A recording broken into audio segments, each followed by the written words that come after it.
இன்னைக்கு Chennai special vada curry recipe தான் பார்க்க போகிறோங்க.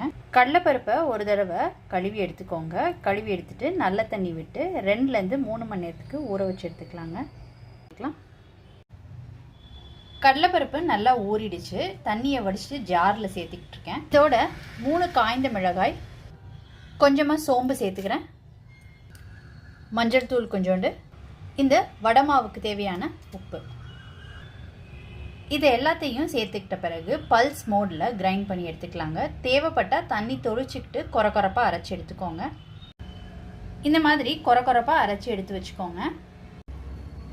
இப்போ அரைச்ச மாவை எல்லாம் பொரிச்சு எடுத்துக்கிறேங்க. இப்போ எடுத்துடலாங்க. சின்ன சின்னதாக கிள்ளி போட்டு கூட பொரிக்கலாங்க.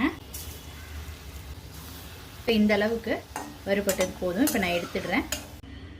இந்த மாதிரி ஃப்ரை பண்ணி எடுத்துக்கிட்டாச்சுங்க. இப்போ வடகரி செய்ய ஸ்டார்ட் பண்ணிக்கலாங்க. ஒரு குக்கரில் எண்ணெய் விட்டுக்கிறேன். எண்ணெய் சூடானதுக்கப்புறம் இதில் ஒரு இலை, 2 பட்டை, 2 ஏலக்காய், 3 கிராம்பு, 1/4 ஸ்பூன் சோம்பு சேர்த்துக்கிறேன்.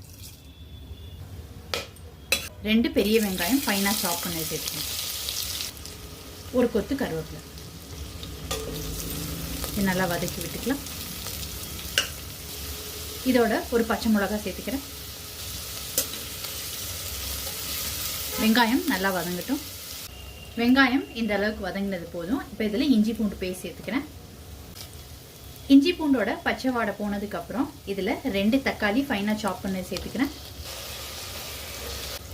தக்காளி நல்லா குழைவாக வெந்ததுக்கப்புறம் இதில் மசாலா பொருட்கள்லாம் சேர்த்துக்கலாம். இப்போ இதில் 1/4 டீஸ்பூன் மஞ்சள் தூள், 1 டீஸ்பூன் தனி மிளகாய் தூள், 1/2 டீஸ்பூன் மல்லித்தூள், 1/2 டீஸ்பூன் சோம்புத்தூள், 1/4 டீஸ்பூன் ஜீரகம் க்ரஷ் பண்ணது சேர்த்துக்கிட்டு இருக்கேங்க. இப்போ இதில் கரம் மசாலா தூள் 1/4 டீஸ்பூன். இது எல்லாத்தையும் நல்லா கலந்து விட்டுக்கலாம். இந்த கிரேவிக்கு தேவையான உப்பு. காஷ்மீரி சில்லி பவுடர் வந்து ஆப்ஷனலுங்க, வேணும்னா சேர்த்துக்கோங்க. அது ஒரு 1/4 டீஸ்பூன். கொஞ்சமாக தண்ணி சேர்த்துக்கிறேங்க. இந்த மசாலாலாம் குக் ஆகிறதுக்கு. மசாலா நல்லா குக் ஆகி எண்ணெயெல்லாம் பிரிஞ்சு வருதுங்க. இப்போ இந்த ஸ்டேஜில் புதினா இலை ஒரு 10 இலை சேர்த்துக்கிறேன். மல்லித்தலை கொஞ்சம் சேர்த்துக்கிறேன். இது எல்லாத்தையும் நல்லா கலந்து விட்டுக்கலாம்.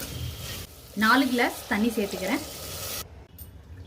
பொரிச்சு வச்சுருந்த பக்கோடாவை கையால் உதுத்து ரெடி பண்ணி வச்சுருக்கிறேங்க.